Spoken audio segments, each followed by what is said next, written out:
This is going to be a tutorial on how to stitch together animation and how to add sound to your animation.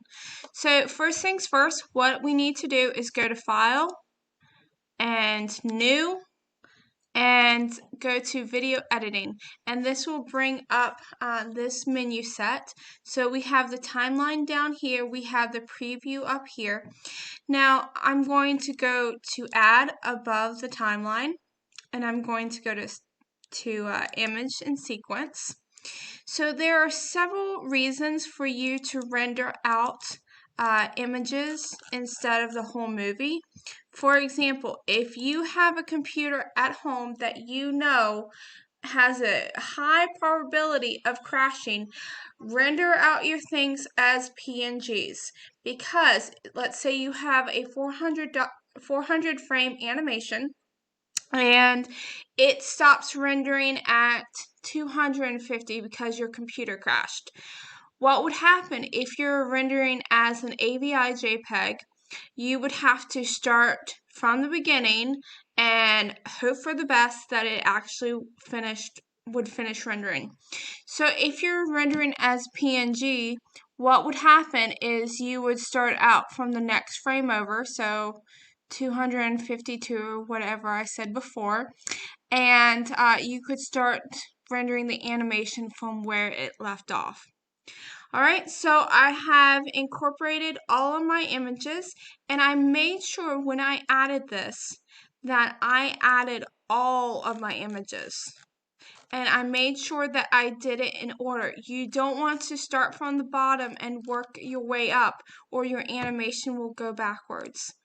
So now I need to bring down my animation timeline because it's only a 50 frame animation. Alright, so if I were to play my animation, here we go. You can see that you can preview it here. Now, if I did not have sound, I could just go to my output settings. I could change my output, change the file format to AVI JPEG, and go ahead and edit, render animation. Everything would be great. But because we are adding sound, I want to show you how to do this. So I'm going to go to my timeline, and now I'm going to add sound. Let's go ahead, and I have some sounds in my downloads. Alright, so here is my sound. If I play it, it is going to, I'll be able to listen to it. So, one thing to really help you with your sound is using display waveform. This just shows you whatever volume that you have. So if I grab it, and let me see, let's try it right here. Now if I play animation, it's much louder than it was before. Now I don't want this whole sound, and honestly, as long as I keep it within these brackets from frame 1 to frame 50, I technically don't have to worry about it. But let's say that you have a long animation and you want just a portion of the sound. One thing that you can do is you can break apart these sound animations. So what's going to determine where it's going to break is going to be this blue slider. So I'm going to just go ahead and right here, and I'm going to go and press K for knife, and it's going to cut it at that point. And I can use the G key and just move this section over.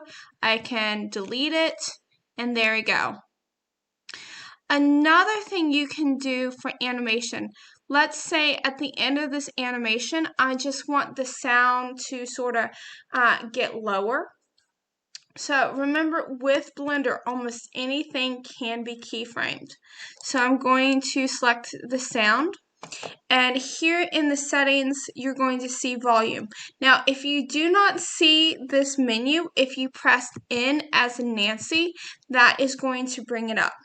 So I have my volume at 1. I'm just going to go ahead and keyframe it. And at the end of my animation, I'm going to have it fade into nothing, so 0, and keyframe it again. And so what's going to happen is it's going to fade. And I can play around with that keyframe in my dope sheet to get a really good fade going down.